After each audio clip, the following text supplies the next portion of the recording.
Well, welcome to the El Cajon City Council meeting. We continue holding remote meetings while the governor's executive order continues to be in effect due to the COVID-19 pandemic. I'd like to remind our citizens that they can submit questions for items on today's agenda as we did in the previous meeting. Public comments may also be submitted at this time. They will need to be at the appropriate time during this meeting. Comments will be accepted up to the conclusion of the vote or the item. Comments can be submitted through the City of El Cajon's website under Agendas and Minutes. Go to the video streaming and you'll see a button to submit your comments. And I would encourage everybody to do that now, even if it may be several minutes before we get to it, but then it will be ready and it will be in the queue. The meeting is now called to order, and I'd like to ask our city clerk to call the roll. Mayor and council members, when I call your name, will you please state that you are present? Mayor Wells? I'm here. Deputy Mayor Ortiz? I'm here. Councilmember Goebel? I'm here. Councilmember Kendrick? I'm here. And Councilmember McClellan?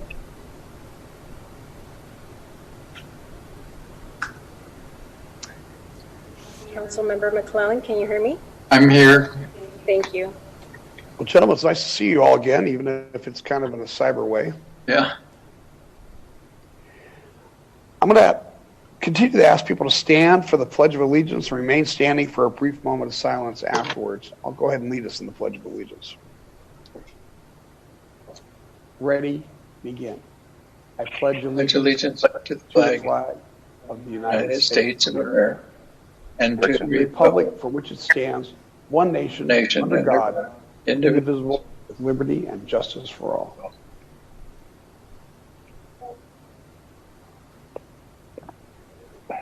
Thank you.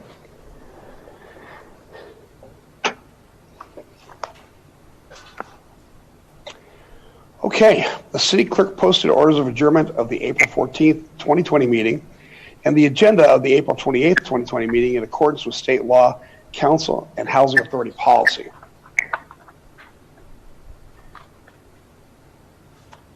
I would like to remind the public once again to submit their comments early to make sure they are received on time so they can be read before the item is approved. We have some presentations. We have a few presentations on today's agenda. I'd like to call on Frank Carson, Director of Recreation, to tell us about these. Thank you, Mayor. I'm going to actually introduce Dominic Mangiapane. He is going to introduce the April Fool's Day event that we're doing somewhat virtually but somewhat in person. So, Dominic, if you want to unmute your phone and introduce yourself.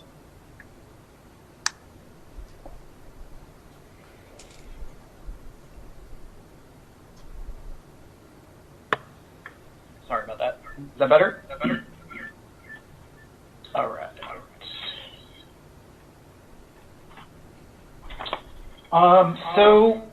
Thank you for council members and mayor for allowing me to. Hold on. Go ahead. You're going to need to go ahead and turn off all the volume on your speaker system. You want me? Oh, just kidding. Sorry. Better? Yeah. Okay, go ahead and proceed. All right, so our April Fool's Day event, it's always held at Fletcher Hill Center and Pool. And just to give you a little background on what April Fool's Day is it's an educational event geared towards drowning prevention. Drowning prevention, the reason why we're so, passionate about it is because we are a coastal city with lots of access to waterways, whether it be the beach or pools. And unfortunately, drowning is responsible for more deaths, except for birth defects, for ages 1 to 4 years old. And then drowning is the second leading cause of death for 1 to 14 years old, which is just behind motor vehicle crashes. So ironically, 10 people drown every day, which is a little, disconcerting. And on average, 2 of them are under 14 years of age. And for every child who drowns, there are another 5 that receive emergency care for non-fatal submersions. So, and the thing about drowning is that these are completely preventable. Most of these accidents are taken when proper measures are not taken. So that's what the whole April Fool's Day is about drowning prevention. So just to give you a quick background, May is Drowning Prevention Month, which is why we kind of kick it off in April with our April Fool's Day event. This is a multiple city and private agencies type of event where each of them hosts their own. And we all collaborate on things and ideas and whatnot. Because we are part of the San Diego Aquatic Council, which includes many different municipalities in San Diego County, as well as some of the private agencies as well. For El Cajon's contribution to this drowning prevention endeavor, we offer a lot of activities for just a 6-month operation that we do. So we, go from April to October. Approximately 2,000 participants come through our facility and our programs, and we do everything from 6-month-old all the way up to seniors. And we offer everything from swim lessons, water fitness, as well as private lessons and swim team. Last year's, just to give you an idea of what it was, last year's April Fool's Day, we had specific safety stations, reach and throw, life jackets, CPR mini lesson. We had our famous Josh the Otter, and then we also had Heartland Fire come out, just to show all of the safety aspects. And this is a completely free event to the community. All they had to do was show up and just get a chance to participate. Unfortunately, due to COVID, this year's April Fool's Day is going to be a little different. We are doing a drive-through April Fool's Day. So it is going to be hosted at the Fletcher Hills Pool in Fletcher Hills. And it'll be tomorrow between 11 a.m. to 1 p.m. And we're going to be giving out a little safety bag, which includes, it's a whole bag for the family. So it's got information for parents, as well as activities for the kids, and then just little keepsakes that will just remind them of water safety. So that is how we're trying to approach it and, give it a new twist with our current predicament. But thank you very much for your time. Thank you, Dominic. Can you unshare your screen now? Thank you. Appreciate that. Next, I'd like to call on Councilmember Steve Goebel to recognize several individuals. Steve? Thank you, Mr. Mayor. There are all sorts of people chipping in to help out through this time of COVID-19 all around El Cajon. We've heard about people who have jumped in and brought food to seniors on a moment's notice. There's one group, though, I'd like to recognize today who have really done a super job. They don't even live in El Cajon. They don't even live in California. They live in New Mexico. And they're from Albuquerque, New Mexico. And together, they made over 200 face masks for our police department, our firefighters. They even made some for the Home Depot people, which is an important business to us in town. And some of the seniors over at St. Paul's Pace Center who were brought there. So together, this group created more than 200 face masks for families and clients and workers. Just an outstanding effort. I'd like to recognize Debbie Porter, Bev Cummins, Barb Moss, Ginger Causey, and Vanessa Allen, and just give our heartfelt thanks from the city of El Cajon to them for their generosity and certainly a lot of time to prepare these masks. So wonderful job. We're just so appreciative of them. And I've got some certificates I'll be mailing to them. So thank you to those 5 ladies. Oh, thanks, Steve. I appreciate that. That's great. We have one more presentation from Frank Carson, I believe. Mayor, thank you. Yes. Thank you. I was going to remind you. Oh, now we're on it. Hi, Frank. Hello. Need to get to where? All right.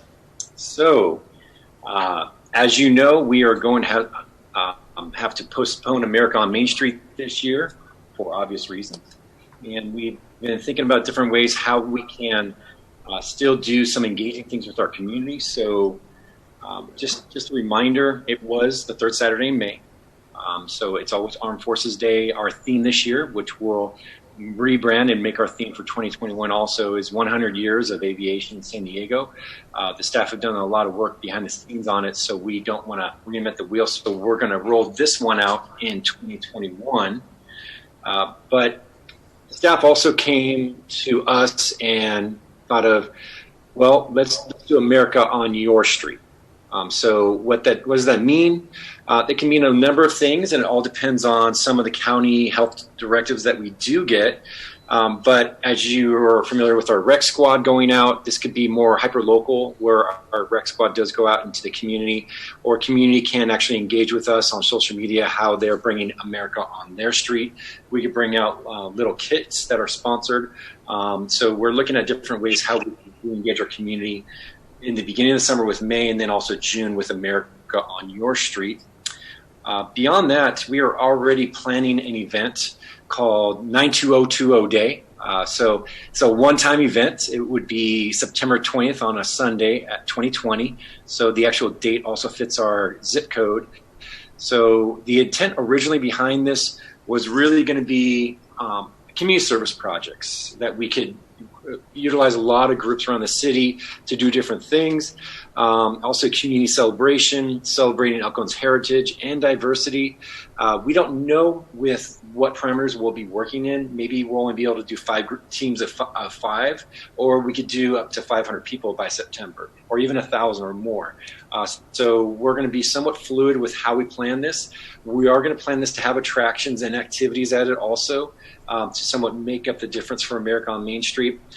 But nevertheless, we will have this 92020 Day also rolling over some of the efforts that we made in America on Main Street toward this as well. And that actually does conclude my presentation. Thanks, Frank. Appreciate that. All right, that brings us to agenda changes. Staff, do you have any agenda changes? Mayor, I have one change to the agenda. On the agenda, we have one closed session item. It's my performance evaluation. I think there's some value in us getting together and doing that face to face, which we can't do quite yet. There's unless the council has a pressing need to do this, I'm okay with pushing this off until we can do that. So that would require a vote of the council to remove that item if the council so chooses. Yeah, I think that is something we should do, all looking at each other. I would make that motion. Second. Moved and seconded. Mayor Wells, your vote, please. Yes. Deputy Mayor Ortiz. I vote yes. Councilmember Goebel. Yes. Kendrick. Yes. McClellan.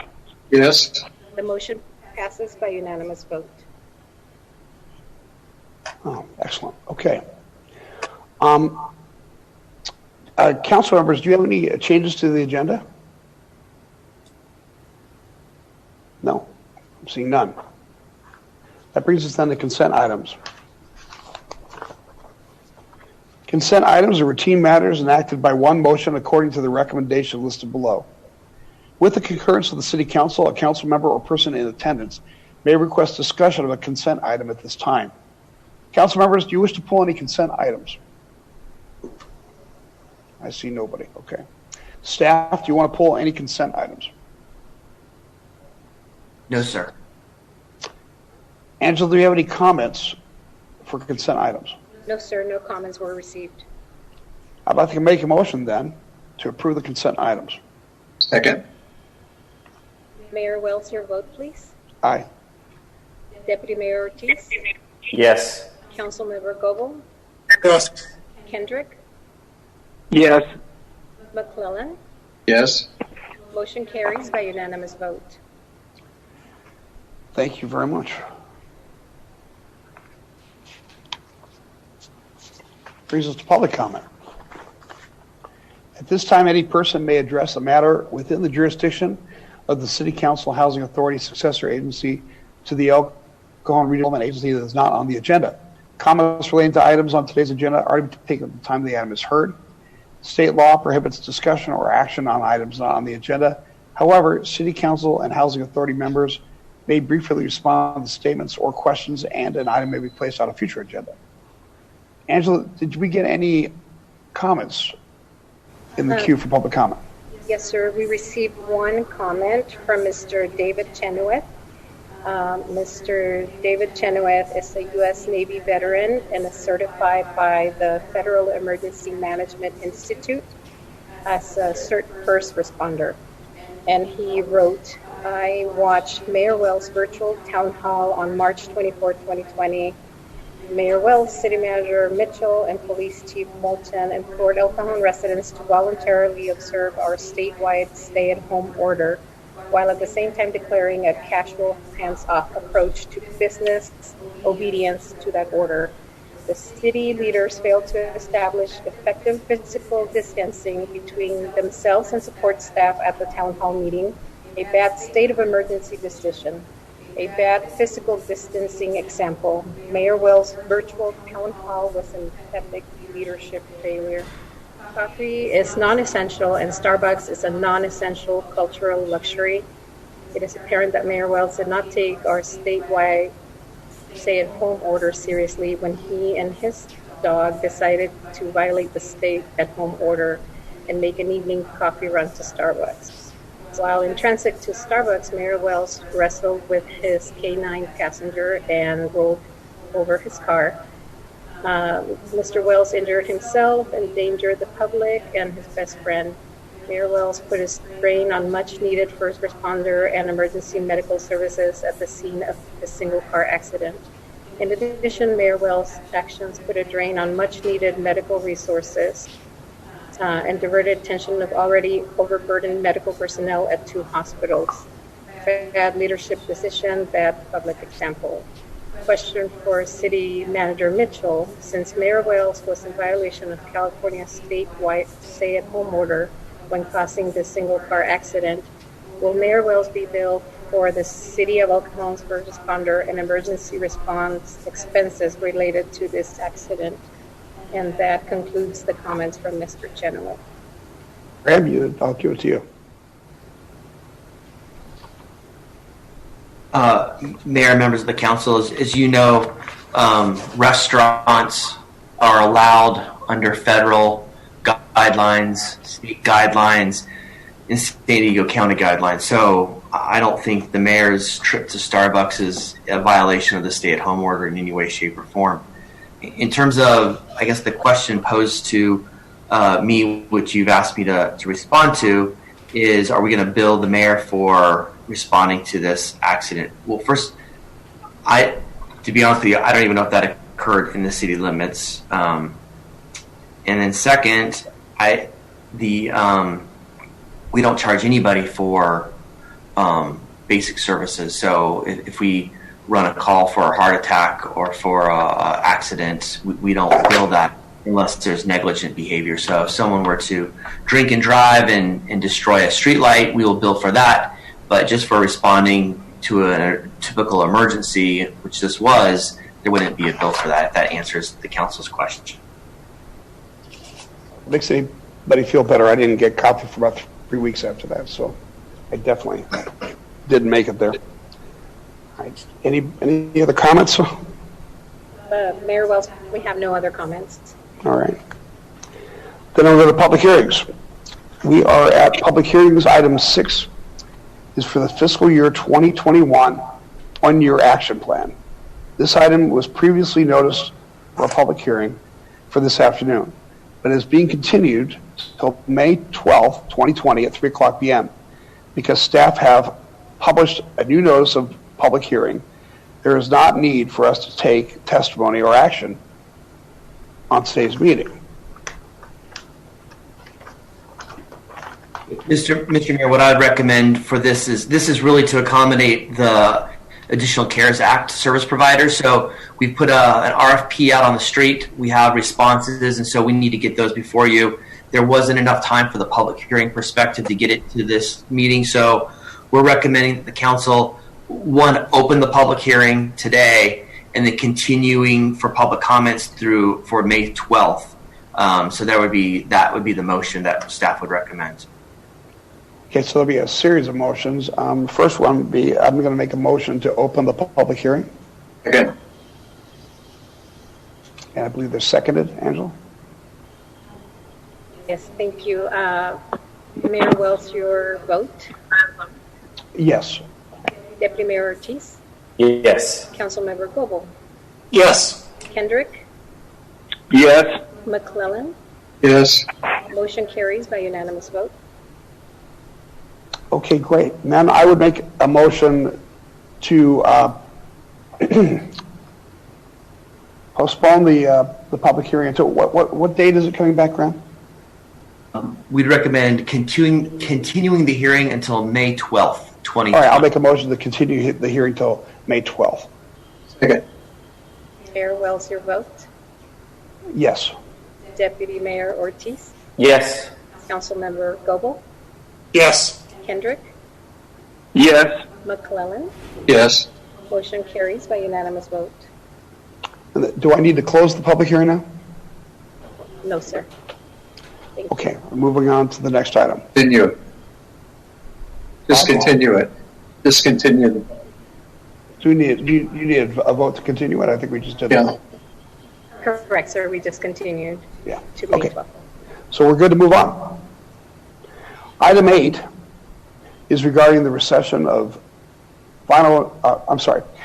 is regarding the rescission of the final environmental impact report Pardon, and the sir. El Cajon Climate Action Plan. I Pardon, would like sir. to ask staff to tell us all about this. Mayor Wells, we have item 7, please.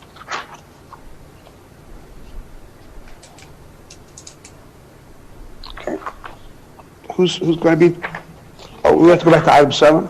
Yes, Did I miss something? I'm sorry. Okay.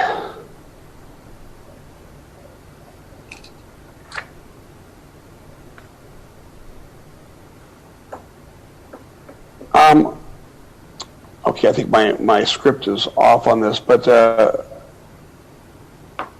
who's going to tell us about item 7? Mr. Mayor, members of the council, our finance director, Clay Shane, is going to introduce this item for council. Okay. Super. Thanks, Clay.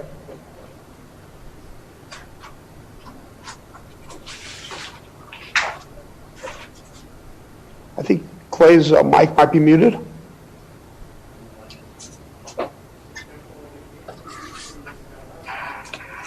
Are we live, sir? There you go. Good afternoon, Honorable Mayor, distinguished members of the City Council. My name is Clay Shane. I'm the Director of Finance for the City of El Cajon. Earlier this year, the City Council directed staff to present information regarding the credit card processing fees. This report is intended to provide some of that information, including a brief description of each of the locations, both physical locations and online presences, where the city processes credit card fees. We've also included information related to an estimate of the volume of credit card processing the city does on an annual basis, and also a brief description of some of the issues related to the processing of credit cards. Our intention with this report is to provide some background information to support a discussion of the City Council and potentially any direction for staff following that. With that, I'll conclude my comments and answer any questions you have. Thank you, Clay. I appreciate that. Council, any questions for Clay? Yes, I do. So this is something that I had brought up, and I think it's even more timely now that we're looking for revenue sources or to stop the bleeding of spending, so to speak. So Clay, as I see it, we're spending about $100,000 a year on credit card charges, right? That's correct. So I think your recommendation, or one option that we have, is to charge a credit card processing fee, but implement that along with our annual review of fees. Is that correct? I believe the position we took in the report was a request that should the City Council decide to assess a credit card processing fee, that the timing of that coincide with the annual fee update. Okay. Another question I have is, if we add a credit card processing fee, and some people decide, you know what, I'm gonna save that fee. Let's say it's 2.5%, 2.6%, whatever it is. I'm gonna pay by check. What kind of burden does that put on the finance staff? It's hard to say without real information on what the effect will have on the consumers and the decisions they make. Credit card or any kind of card processing, whether that be debit cards or credit cards, are by far and large the easiest transaction for us to do. So anything other than that, a cash payment, a credit card, or excuse me, a check payment is incrementally a little more difficult than a credit card transaction. So there will be some burden by moving to another payment form, but it's hard to say how big of an impact at this time. Is there any change in availability of cash versus a credit card payment versus a check? Not that would be impactful on city operations. Okay. That's all the questions I have at the moment. Question. Any other council members? Yes, we would have no credit card fees on sewer bills if we put it on the tax bill, like I suggested last meeting. Feel that it's use our courage to vote to put it on the tax bill because of the fact that right now we're paying a lot of credit card fees to collect sewer bills, because I'm sure a lot of those are paid by credit. So we would save quite a bit of that just on that one item. And we've already discussed that. And staff has presented a very useful scenario on that, and I think that bring that back as soon as possible. Graham, isn't that coming back for discussion at some point soon? So at the next meeting, May 12th, we'll be presenting the options that the council directed us to look at, which was contracting out. So, but of course, the sewer bills is always an alternative you could continue to look at. As for this issue, does council have any other questions or comments? Well, I've got another question, one more question. Clay, do we have the ability to handle ACH payments in the same way that we accept credit card payments?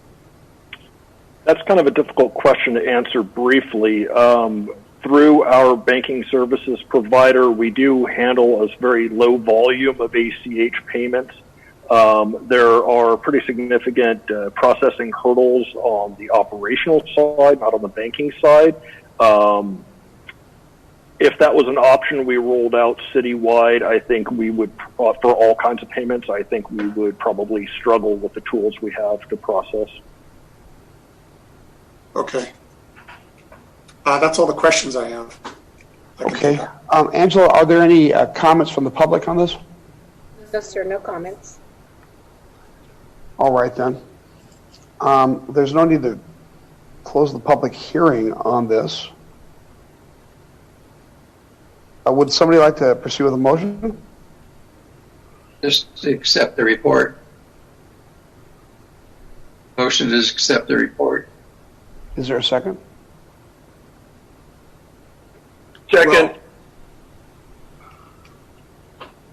Mayor Wells, your vote, please. Yes. Deputy Mayor Ortiz. Yes. Councilmember Goebel. Yes. Kendrick. Yes. McClellan. Yes. Motion carries by unanimous vote. Okay, great. Thank you. This now brings us to item 8. Item 8 is regarding the rescission of a final environmental impact report and the El Cajon Climate Action Plan. Staff, would you tell us about this, please? Thank you, Mayor. I think it's from me. This is an item to take 2 actions. The first is to rescind Resolution 072-19 that approved the Climate Action Plan and Final Environmental Impact Report. And the second is to, as well as to rescind Resolution number 073-19 that actually adopted the Climate Action Plan. And I'm not sure if I'm being heard. I hear you, Morgan. Okay. Hear you. Thank you.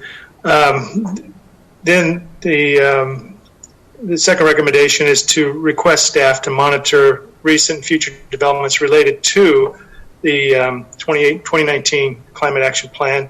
So at an appropriate time, we could recommend approval of that plan and return to the City Council for consideration.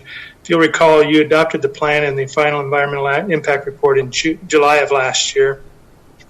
And after that, there were questions of those and criticisms of those that felt that the plan itself was not sufficient. So in our efforts to try to determine the sufficiency of this plan, we've been working on what could be done rather than what needs to be done so much. Part of that has resulted in us delaying any action until we got into our COVID-19 crisis. And as a result of that crisis, of course, we have to focus our efforts in financial considerations in other locations.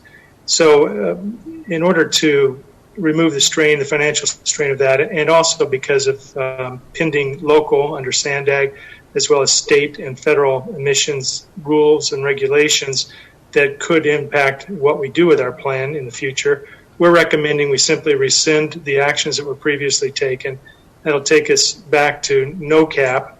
There will no longer be an approved final EIR, and we can move forward when the time's appropriate to review that cap if we want to bring it back to the City Council and make every effort to ensure that it's something that can be used in the future. And that concludes my report, and be happy to try to answer any questions you might have. Thank you, Morgan. Council members, any questions for our attorney? No. Thank you, Morgan. Angela, did we receive any comments for this item? We have no comments, sir. Okay. Well, any discussion? Graham, was there anything else that you wanted to weigh in on this? On this item, no, Mr. Mayor. I think we're going to be, I'll be interjecting a little bit on the next item, though. Gotcha. All right. Any discussion on this? Somebody like to make a motion? I'd like to move the staff recommendations. Second. All right, move to second. Mayor Welzer, vote please. Yes. Deputy Mayor Ortiz. Yes. Councilmember Goebel. Yes. Kendrick. Yes. McClellan. Yes. Motion carries by unanimous vote. Great. The last administrative report, item number 9, is to consider options to study the formation of a community choice aggregation.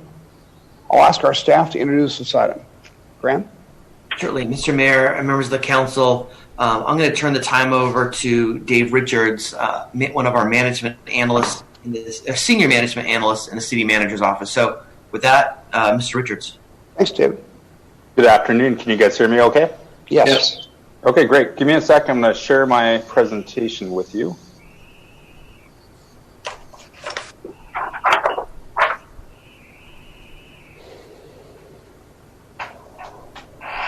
And can you guys all see that? Yes. Yes. Great. So good afternoon, Mayor and council members.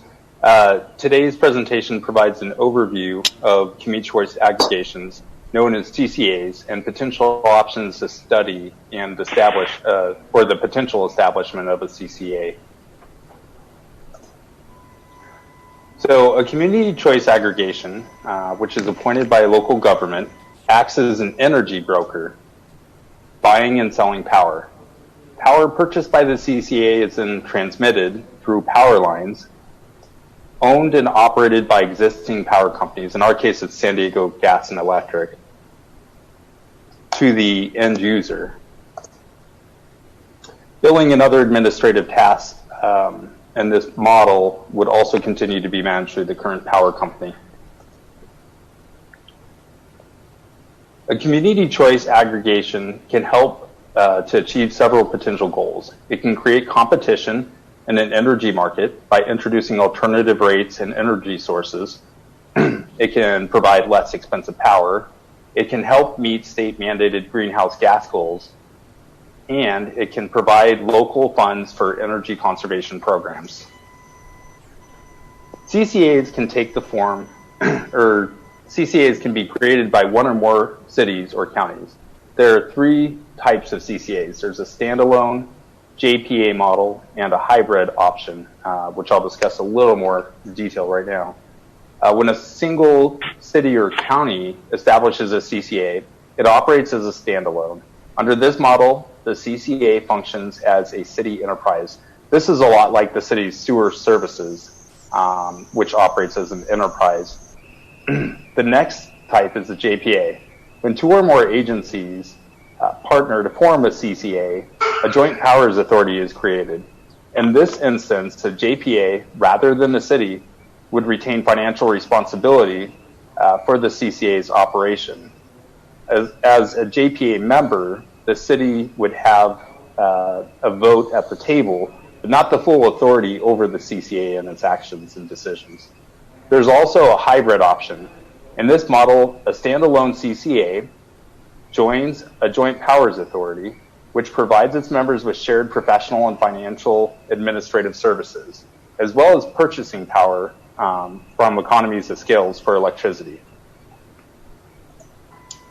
There are essentially three phases in creating a CCA. The first phase is to study and plan. This includes completing a comprehensive feasibility study, developing an implementation plan, and establishing an ordinance to allow for the CCA to exist. The second phase is implementation. This phase would include the steps to stand up a CCA, including creating a JPA agreement, policies, and coordinating with San Diego Gas and Electric. The third step is to secure the operational capital needed through bonding, loans, or other financial tools.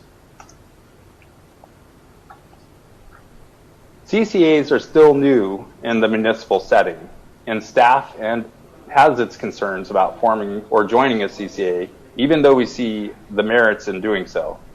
First, it is unknown whether there will be enough clean energy on the market to meet the growing demand.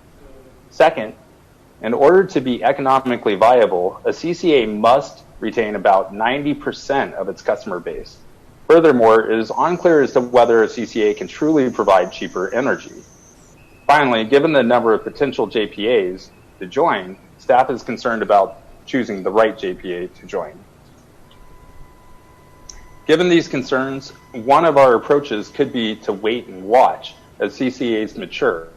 Some milestones to watch for could include the ability to secure long-term energy contracts, participation rates, customer savings of somewhere between 5 and 8%, and progress towards meeting statewide renewable energy targets.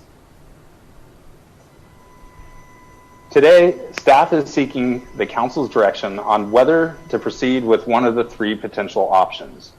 Should Council choose to study the formation of a CCA, then staff would return to a future Council meeting with the next steps. Option one, as we just kind of overviewed, would be to wait and see. Allowing more time for the CCAs to mature may actually kind of mitigate some of our concerns that I brought up in the previous slides, as we can kind of watch and measure and see which option is most economically viable. In addition, there's also some value in waiting given the current economic recession outlook. Option number two, the County of San Diego has invited the city to join the CCA Joint Powers Authority, which provides a local option. This option is cheaper on the front end than the next option I'm going to discuss. The governance model would provide a vote and a collective decision about rate setting, revenue allocation, and administration. The JPA model also provides some financial protection for the city, as the financial responsibility for the operations would rest with the JPA. And the third option is to study the feasibility of joining CalChoice, a hybrid JPA with over 5 years of operating experience. CalChoice currently has 5 member CCAs, and is in the process of admitting 6 new CCAs in the next year. CalChoice seems to be successful in providing better prices for its customers and procuring clean energy. The City Council would retain some of the key decision-making authorities, such as rate setting and how to use revenues, while the JPA would retain more of the administrative decisions such as purchasing and acquisitions. I would point out that as we consider each of these three options, and I'm not going to try to advocate for one or any other option, that there are some pros and cons we kind of need to keep in mind. Perhaps one of the biggest things to consider is that this study would take 1.5 years in full, or this process would take 1.5 years in full to launch. So if we decide that later on that this is a good idea, it's still going to be 1.5 years looking forward. So time is a big consideration. The longer we wait, obviously puts us in a different situation. The county provides some really strong benefits, the county's JPA. Obviously, it's a local choice. So the county of San Diego, and I believe Santee is also considering joining that JPA. So it would have a very local influence on the decisions. And it's obviously a cheaper choice. So choice 2 is cheaper than choice 3, and it's a bit more local. When we get to Cal Choice, I would advocate that they have a working experience that we're looking at where other JPAs and CCAs in the county don't, just simply because they haven't launched yet. And Cal Choice has a buying power because they are grouped together. So obviously we can save money. Option number 2, local choice, and option number 3, some proven experience. And those are kind of our choosing points, if you will. And with that, I actually have on our call today, or on our live stream, I should say, Gary Saliba with EES Consulting and Mark Bozigan of Bayshore Consulting Group, both who represent some of the choices up there on the screen. And I would like to turn the discussion over to the City Council for feedback. Council members?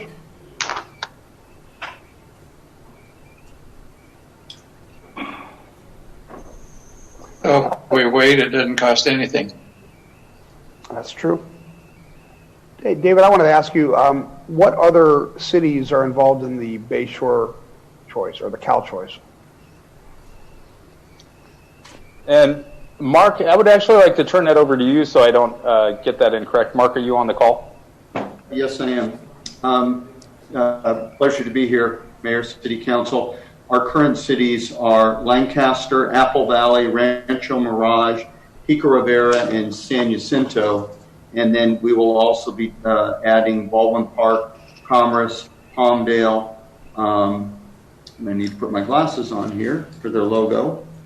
And Pomona over the next year.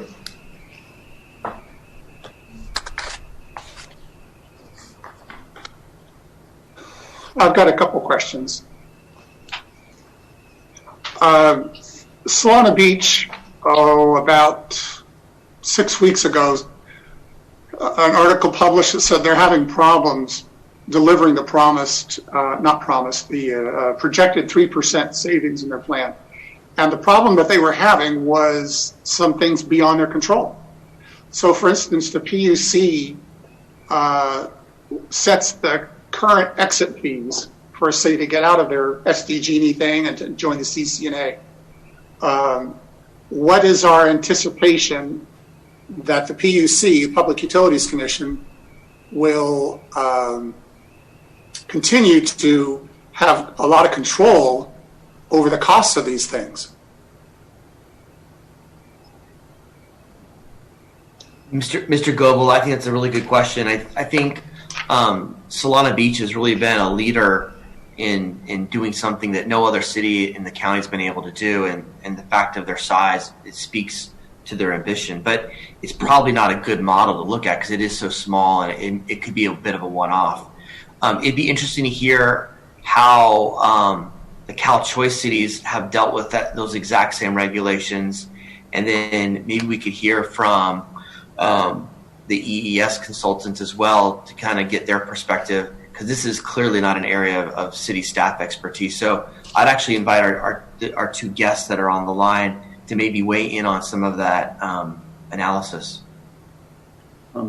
This is Mark Bozegan, representing CalChoice. It's a very, very good question. CalChoice is a member of CalCCA, which is the statewide organization, industry group, and we have hired directly lobbyists to work with the PUC on the whole exit fee issue.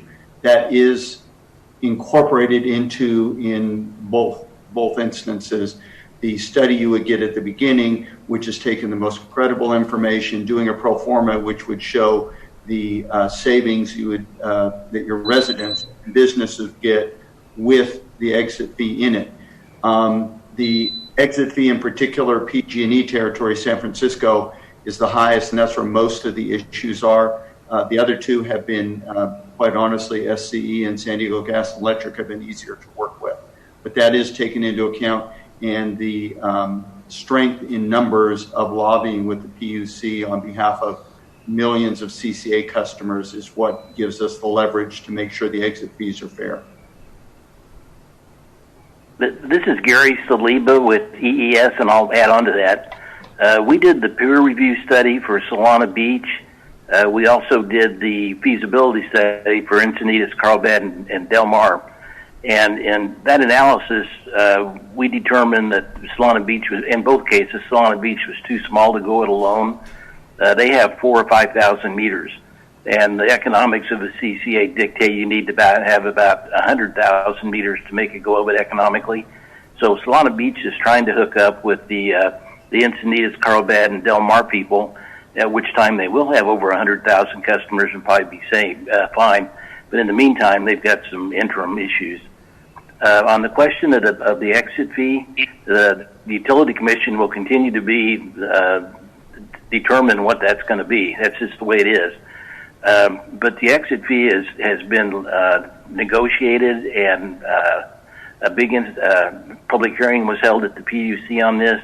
And the exit fee is being, I'll call it reformed at this point. Phase one of it's done. Phase two still yet to be done. And the economics indicate that the PCIA will stabilize as some of the longer-term, higher renewable contracts for SDG&E expire. So the PCIA is a problem right now. The exit fee is a problem.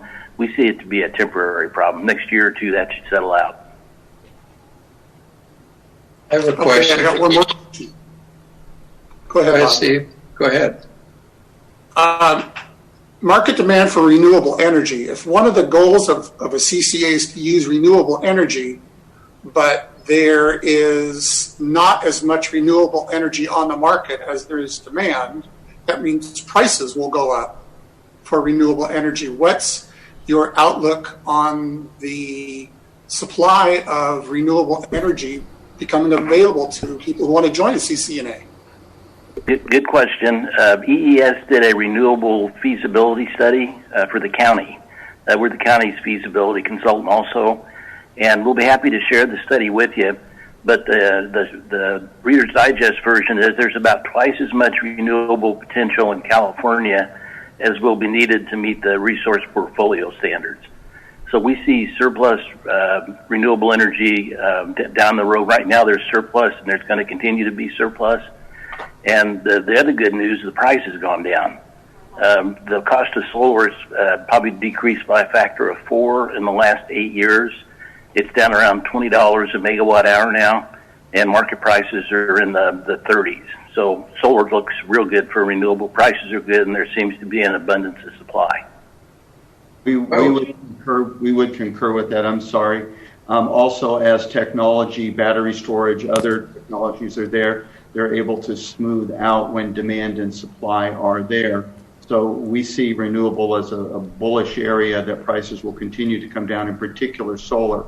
Also with CalChoice, we do go out and directly contract for wind or solar with long-term PPAs, which helps against not only the availability but price fluctuation.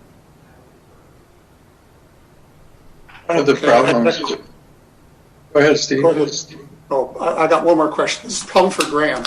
You know, some of the SANDAG grants seem to be predicated on having a climate action plan or wanting to join a CCNA, or what are we at risk of if we don't move forward? Well, having a CCA is not a requirement for grant funding with SANDAG. Having a cap probably is or will be. And as you know, we were sued over the fact that our cap didn't have a deadline to join a CCA. So I think if you separate those two, I think at some point we just need, as a council, as a city, need to make a business decision. Is this a route we want to explore or not? And let the ramifications happen. I think there's maybe, I'll come back to that, Steve.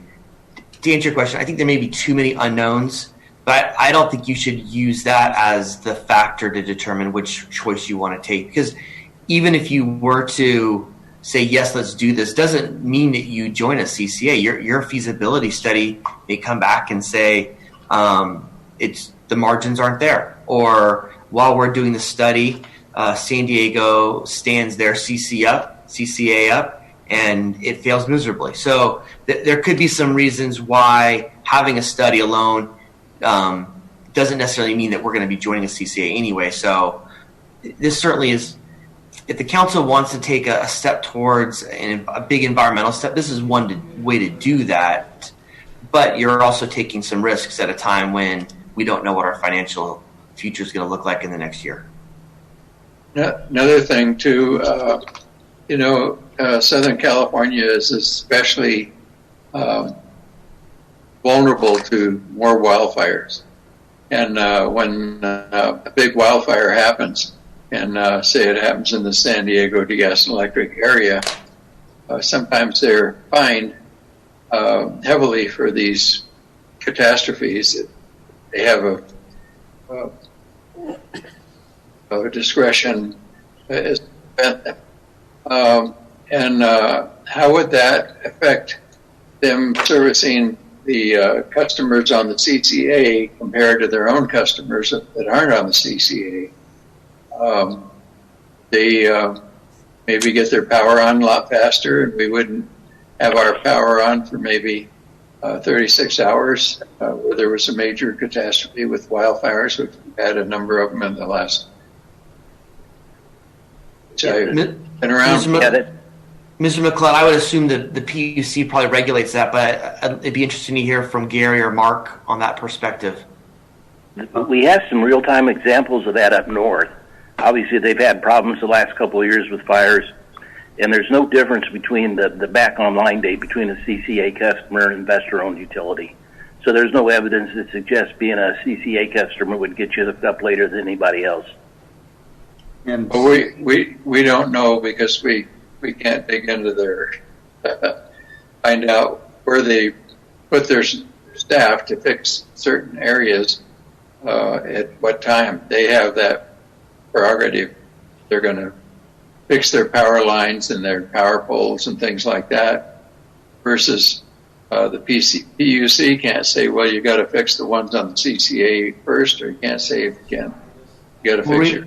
Mr. McClellan, remember, so if we were to form a CCA, our residents, our customers would have a choice to either stay with SDG&E or choose the CCA option. So if you and I were neighbors, you could be with one provider and I could be with another. So SDG&E would be delivering power to both of us at the same time. So it really, I don't think that would probably have an impact today, at least, unless an entire city was all 100% of its customers were all CCA. And further, the customers are still pay, as in this case, San Diego Gas and Electric, for the distribution infrastructure system. They still are billed and are part of that system, just like San Diego Gas and Electric customers are. So whether you're CCA or not, you are still paying for the distribution portion to SDG&E. I have a quick question. Go ahead. This is in regard to the makeup of the JPA, and on your slide, Dave, choice 1, choice 2. Choice 1, it said weighted vote for the JPA. Choice 2, it didn't say weighted. Is the weighted vote, or the word weighted, does that mean it's a weighted vote with regard to the JPA? Or am I missing something on that slide? No, I think you're right. There is in the county's JPA example, and Gary, you can jump in and correct me if I'm wrong, but essentially each member agency gets one vote at the table to make a decision. And if there's a contentious vote, there is a weighted option, if you will. So I believe that would go to population or something of that nature. Yeah, Dave, that's correct. For the city of San Diego, they have the weighted vote. On the county JPA agreement, they've gotten away from the weighted vote, and it's one entity, one vote for everything. So the county took exception with the city's weighted vote proposal and left it out of their JPA agreement. Okay, and the hybrid option, does that not have a weighted vote? And that's the third option, I think, is what it was. I'm sorry.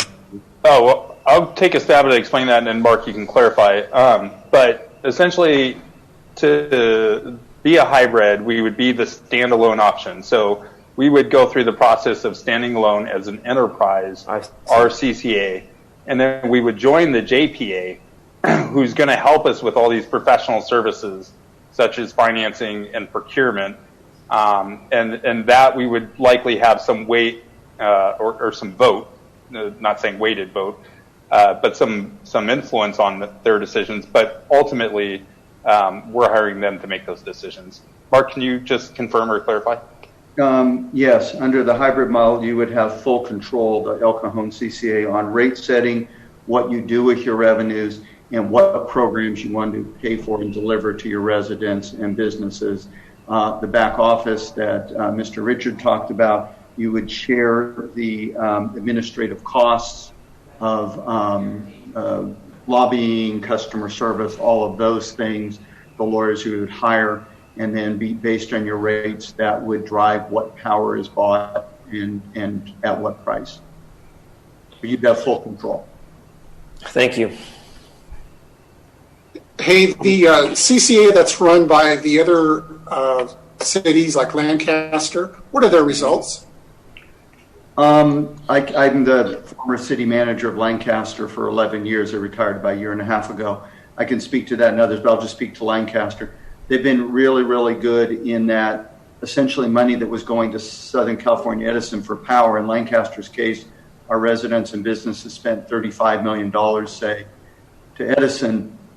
Right now, they get about a 3% discount, but there's about a $2 million margin every year that comes to the city of Lancaster through Lancaster Choice Energy, and that's been used for electric vehicle subsidy programs, car subsidy programs, carbon footprint reductions like for lawnmowers and such, business retention, and subsidies to help businesses get into a community. So we might buy down the rate, or they might buy down the rate for 6 months or a year to incentivize businesses. It was a very good transition for Lancaster, at least, when redevelopment ended, to have another source that you can use to incentivize businesses. And that's Lancaster with some other cities, right? I'm sorry? That's Lancaster with some other cities. No, that was Lancaster, because Lancaster's its own CCA, just like the other cities.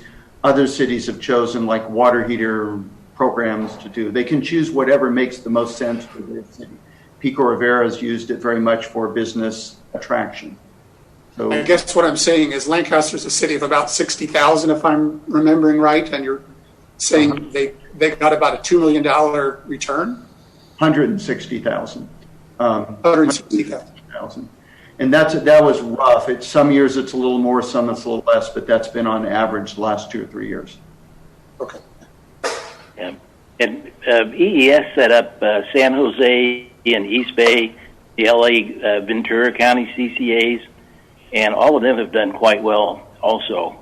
All of them have discounts in there around 2%, and they're generating discretionary income of another 2 or 3% of their gross, which they're putting into programs. So, so far so good with the CCAs. I have a last question. With regard to the potential savings, are there any strings attached to where that funding is used, or is that just overall savings for the city? You can't spend it on fire trucks, but anything that's energy related, you can spend it on. I would concur with that. There are some city attorneys that believe it could actually be used for general fund, but most CCAs and us in particular recommend it's used for energy related activities. Business retention does become an energy related activity, however, and business attraction. So if we wanted to buy solar panels for city buildings, that would be a justifiable purchase. That would easily be a justifiable purchase, yes. Or Mr. Ortiz, if you wanted to subsidize solar panels on our customers, that's another. You could expand it beyond just city activity. Okay. You could do it for businesses to attract more business. That's correct. Yeah, the typical uses for the surplus funds are additional rate reductions, disabled benefits of some sort of subsidies for low incomes, and new programs, local solar, something like that.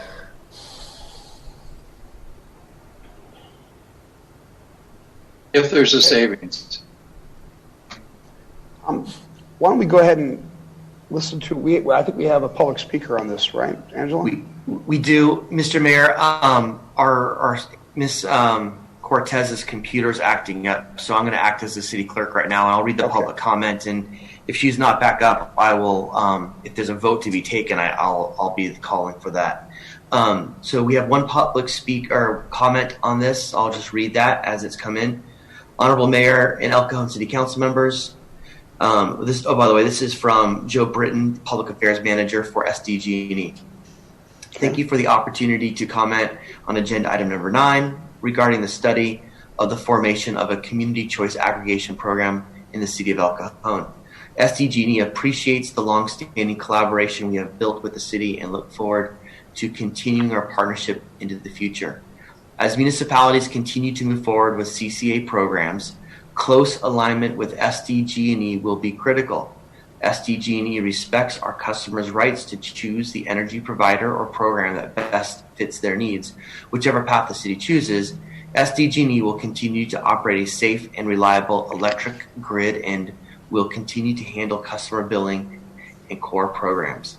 Given the complexities of our industry and the energy marketing and trading space, we recognize the need to share some of the knowledge we have gained.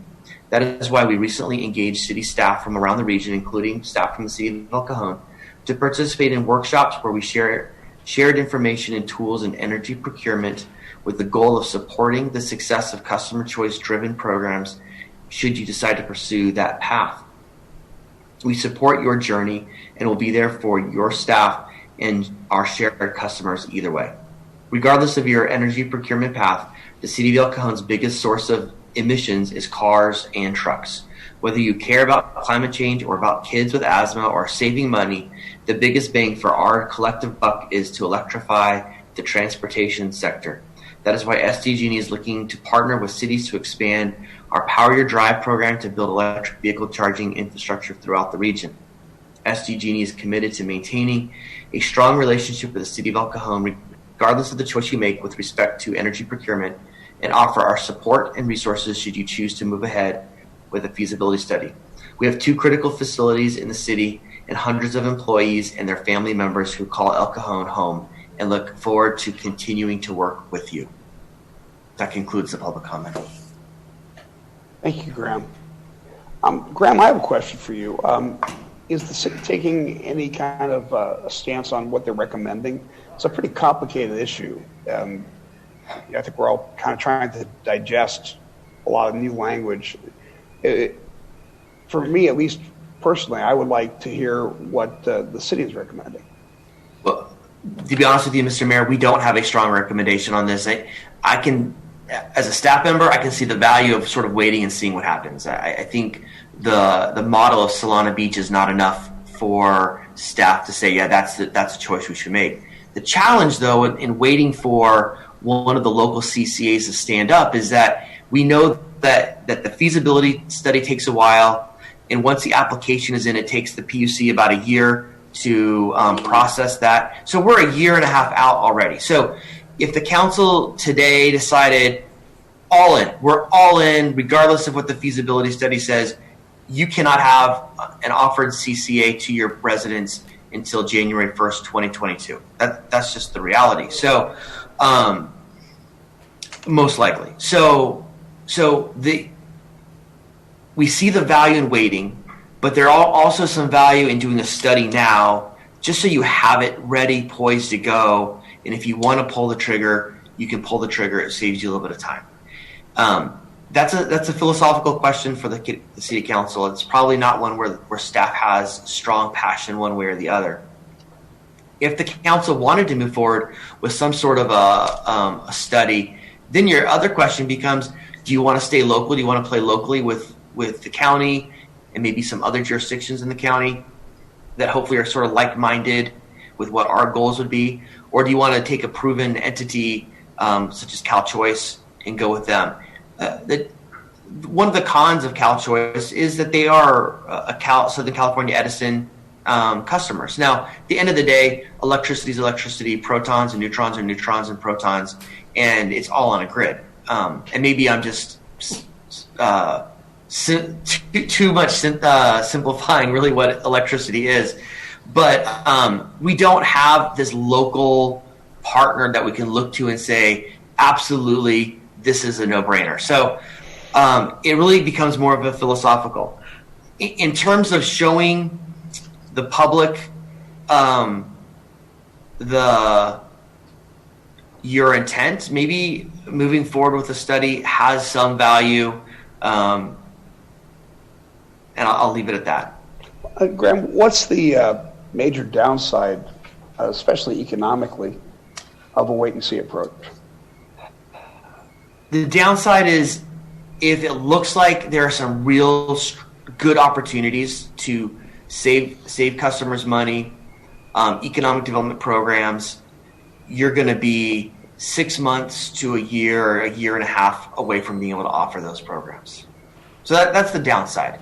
Do you anticipate that we're going to find ourselves far behind the eight ball if we take a wait-and-see approach? No. I don't either. I mean, it's not that much time. It's still a new program, and if we take the wait and see, we'll see how other agencies do with it, and can always come in at a later time and join one of them or start our own or whatever. Graham, if I could interject. Oh, sorry, this is Dave. Yeah, Dave. If I could interject real quickly, the feasibility study, the purpose of the feasibility study is to evaluate whether it's a good idea or not to proceed. So the feasibility study could come back and say, it's a bad idea, don't proceed, it's not profitable. Just to throw that last bit of information out there. So if we were to do a feasibility study, that would cost us, would you say, $60,000? Well, you have two options. If we were to go the local approach, we have a quote from EES, and they've done all the studies for this county, any entity in this county. So we would recommend moving forward with them. They know this market really well. This is the county? This is the county JPA, if we wanted to consider studying that as an option. And that's about $50,000 to do the initial study. If we were interested in the CalChoice model, they work with Bayshore Consulting to actually operate that, and so we would work with that entity to do our feasibility study, and that's $63,000 to do the initial study. However, considering the state of the economy in El Cajon looks pretty grim right now, and because of the COVID-19, and I can see that sales taxes are going to take a nosedive. Property taxes may become delinquent. We may have quite a few economic hurdles to come over. Pension costs skyrocket just normally. So I think that, we need to save the dollars that we have and not do the study right now to see how our economic situation is in the next months or a year. And then if we come out of this all right, got plenty of money, well then. So, Bob, you're suggesting the wait-and-see approach? Absolutely. How do you all feel about that? I'm not opposed to that. I like Bob's suggestion. Okay. Yeah, this is Gary. I like Bob's suggestion also. Sounds like we're forming a consensus. So yeah, I agree. Motion then. Move that we just wait and see and move forward at the time that's economically feasible for us to spend the funds to do the study or whatever we're going to do. Is there a second? Second. We've got a motion and a second. Mr. Mayor, how do you vote? Yes. Deputy Mayor Ortiz? I vote yes. City Council Member Goebel? Yes. Councilmember Kendrick?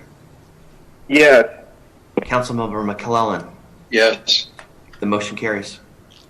I want to thank Dave and Mark and all of our guests that helped us come to this decision. It was a very complicated issue, but I think you made it understandable. I appreciate it. Thank you. You're welcome. Thank you for your time. Thank you, sir. Okay. The last administrative report. No, we just did that, so I apologize.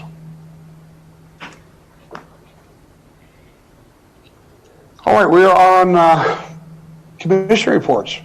There are no commission reports on today's agenda. Item 10 is my activities report. It is as reported. There is no legislative report on today's agenda. Mr. Mayor, no, you did not miss anything, but there is a public comment on agenda item number 10, your activities report. Oh, great. I will read that at this time. This public comment comes to the City Council from Mr. David Chenoweth.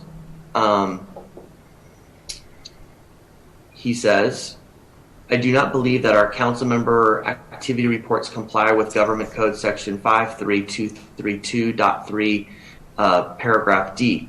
Government Code Section 5323.3, paragraph D requires members of the legislative body to provide brief reports on meetings attended at the expense of local agencies at the next regular meeting of the legislative body. And that means a brief report on each meeting a council member attended at the expense of the city of El Cajon, not a report briefly listing the meetings a council member attended. Listing the meeting name, time, and date is not a report on the meeting. Question for Mayor Wells, does our city council lack transparency when reporting their activities at meetings we are paying them to attend? That's question one. When will the El Cajon City Council become compliant with state law when submitting council member activity reports? First off, I don't remember being paid by the city to go to attend a meeting, but Councilor, do we think that we are violating the law in any way with the way we do this? Morgan, what do you say? You know, the whole purpose of that was because the city council receives a vehicle allowance and reimbursement essentially for attending the meeting by getting the allowance. Oh, I see. You do get your salaries as part of being council members, and the intent is to provide some transparency, as Mr. Chenoweth said, as far as what those activities are that justify the allowance. The fact that you do put down where you're going to the meetings does describe why you were, what justification there is for the vehicle allowance and the salary you're getting, because it pays for your time away. Could it be better? Perhaps it could be better, but it also could be something that we simply file with a report that's available from the public. But we can look into this and see if there's anything different. I think I know I was here when we started this program, and I know that at the time I felt comfortable that it was meeting the requirements under the law, but I'll take a look at it further. Yeah, I don't have any objection to going into it to a greater degree, but also don't need to hash things out that don't need to be hashed out. So I'd like some of your thoughts and some direction on this. I'm going to continue then, okay? Okay. There's no legislative report on today's agenda. We are now at activity report for council members. Councilmember Kendrick. As reported. Councilmember McClellan. As reported. Councilmember Goebel. As reported. Deputy Mayor Phil Ortiz. As reported. There are no joint council member reports today. There are no general information items for discussion or first or second reading of ordinances. We are now at closed session. The city attorney will recite the title and lead us into recess for that closed session. City attorney, Continue. This was taken off the agenda through agenda changes, so there's no need for us to proceed. So pass through that. That brings us then to adjournment. The adjourned regular joint meeting of the El Cajon City Council, El Cajon Housing Authority, held this 28th day of April 2020, is adjourned until Tuesday, May 12th, 2020 at 3 o'clock p.m. Thanks, everybody. Thanks for tuning in. And remember that you can reach all the council members and the mayor through the El Cajon's website through email. We're glad to hear from you and have dialogue. Thank you.